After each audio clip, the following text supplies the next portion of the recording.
எஸ்இஓவில் part 2 part 1 பார்க்காதவங்க first video போய் பார்த்துட்டு வந்துருங்க. அதோட கண்டினியூஷன் இது.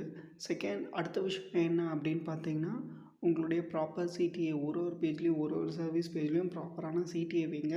ரொம்ப ஜென்ரிக்கான சிடிஏ வைக்க வேணாம். ப்ராப்பர் என்ன ஆடிட், எஸ்இஓ ஆடிட்க்குனா எஸ்இஓ ஆடிட், ப்ளம்பர் சர்வீஸ்க்குனா ப்ளம்பர் சர்வீஸ், டென்டல் சர்வீஸ்க்குனா டென்டல் சர்வீஸ், அந்தமாரி மோர் ஸ்பெசிஃபிக்கான சிடிஏ வைங்க. அது வந்து ஒரு ரொம்ப ரொம்ப முக்கியமான ஒரு விஷயம். இது வந்து ஆன் பேஜ் ஆப்டிமைசேஷனில் உங்களுடைய கீவேர்ட்ஸ் வந்து URL, title, meta description, H1 கண்டென்ட்டோட ஸ்டார்டிங், அதுக்கப்புறம் வந்து எஃப்ஏக்யூஸ், இந்த இடத்துலலாம் உங்களுடைய ப்ரைமரி கீவேர்டு வச்சு ப்ராப்பராக ஆப்டிமைஸ் பண்ணுங்கள். எல்எஸ்சி கீவேர்ட்ஸ் யூஸ் பண்ணுங்கள், செகண்டரி கீவேர்ட்ஸ் யூஸ் பண்ணுங்கள், கான்டெக்சுவல் கீவேர்ட்ஸ், சிமேட்டிக் கீவேர்ட்ஸ், அந்தமாதிரி different types of keywords use பண்ணுங்கள் உங்களோட ஆன் பேஜ் வந்து ஸ்ட்ரென்தன் பண்ணுறதுக்கு.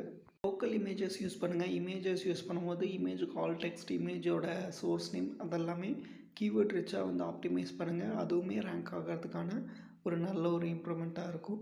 அடுத்த விஷயம் என்ன அப்படின்னு பார்த்தீங்கன்னா, மொபைல் ஃப்ரெண்ட்லி ஆப்டிமைசேஷன். உங்கள் பேஜ் வந்து மொபைல் ஃப்ரெண்ட்லியாக இருக்கா அப்படின்னு சொல்லி செக் பண்ணிக்கோங்க.